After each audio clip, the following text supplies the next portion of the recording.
Halo teman-teman semuanya, selamat datang kembali di channel ini. Hari ini saya mau membahas update dari aplikasi pinjaman online yang sebelumnya itu namanya 360 Kredi. Sekarang sudah rebrand namanya menjadi Kredi One. Nah, jadi aplikasi 360 Kredi itu sekarang sudah update namanya ya, rebrand. Kemudian user interface-nya juga update dan saya juga penasaran seperti apa nanti, apakah ada perubahan yang signifikan mulai dari tenornya, sistem pinjamannya, kemudian bunganya apakah lebih murah atau tidak. Di sini kita akan lihat sedetail mungkin ya. Baik, langsung aja kita buka aplikasinya ya teman-teman ya. Kita login dulu. Oke, di sini saya sudah login, limit tidak aktif sementara. Nah, kita akan aktifkan lagi teman-teman ya. Kita aktifkan. Kemudian di sini sedang dalam tinjauan, kita tunggu sebentar. Keterangannya di sini suruh nunggu dalam waktu 24 jam. Ya teman-teman, setelah saya nunggu beberapa menit ya di aplikasi Kredi One ini, sekarang saya sudah mendapatkan limit pinjaman Rp750.000. Dan coba kita klik ajukan. Kita akan melihat detailnya seperti apa ya. Kita izinkan dulu. Nah, detailnya seperti ini teman-teman. Misalkan kita mau pinjam 750.000 itu bisa, dan kita masih bisa geser juga ya. Maksudnya itu memperkecil pinjamannya gitu. Memperkecil pinjamannya paling kecil 300.000 kalau mau pinjam lebih kecil. Terus misalkan nih kita ambil contoh 500.000 lah ya. Oh, 500.000 nggak bisa teman-teman. Nggak bisa ini 500.000. Lompatnya langsung ya. 300, 350, terus 450, 550, lompatnya langsung kayak gitu. Jadi nggak bisa 500.000. Oke lah, 750.000 kita coba ya.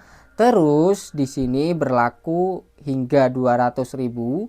Maksudnya adalah ini limit tambahannya teman-teman. Sebenarnya kalau ini nanti udah selesai 29 hari, maka limitnya akan turun jadi 550.000. Jadi ini seperti limit sementara yang 200.000 ya. Limit sebenarnya adalah Rp550.000. Lalu untuk tenornya di sini 150 hari sebanyak 3 cicilan. Ini bukan berarti bayarnya 50 hari itu bayarnya sekali, bukan teman-teman. Tapi ini nanti biasanya kayak dipermainkan gitu. Cicilan pertama gede biasanya, lalu jatuh temponya nggak jelas gitu ya, tanggalnya berapa gitu. Di sini saya coba cari rincian yang benar-benar menunjukkan tanggal jatuh temponya. Nah, ini dia, supaya kita bisa tahu ya cicilannya berapa. Ini menurut saya cukup penting karena harus transparan supaya nasabah tahu kan ini kapan tanggal jatuh temponya, berapa yang harus dibayar. Kalau nggak transparan seperti ini ya, nasabah nanti kaget tiba-tiba jatuh tempo pertamanya kok besar gitu kan ya. Nah, perhatikan teman-teman, misalkan kita pinjam Rp750.000, ternyata saat saya rekaman video ini kan tanggal 9 Juni. Misalkan saya hari ini mencairkan, jatuh tempo pertamanya itu tanggal 24 Juni. Artinya jedanya hanya sekitar berapa? 15 harian saja. 15 hari kemudian saya harus bayar cicilan pertama senilai Rp423.000. Lalu cicilan keduanya tanggal 9 Juli. 9 Juli itu juga jaraknya nggak ada 1 bulan dari cicilan pertama ya.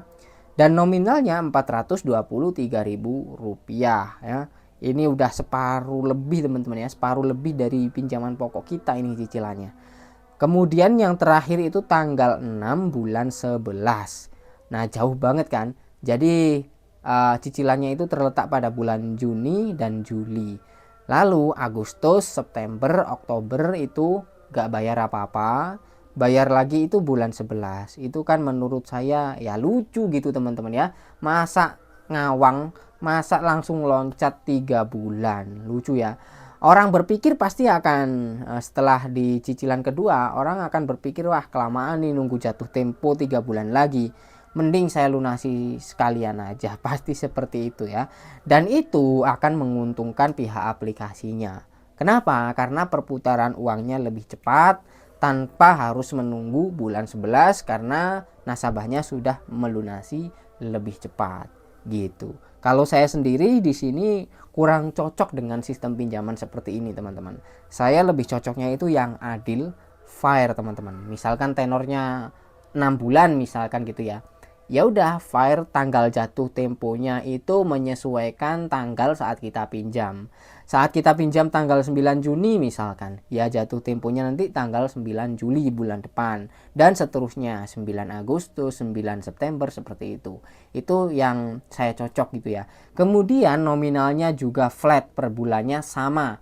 Tidak beda-beda gitu. Yang pertama besar, bulan kedua kecil, bulan ketiga kecil, nggak seperti itu. Itu saya tidak cocok, seperti ini tidak cocok teman-teman. Saya cocoknya yang per bulan, terus adil, nominalnya flat, sama semuanya gitu.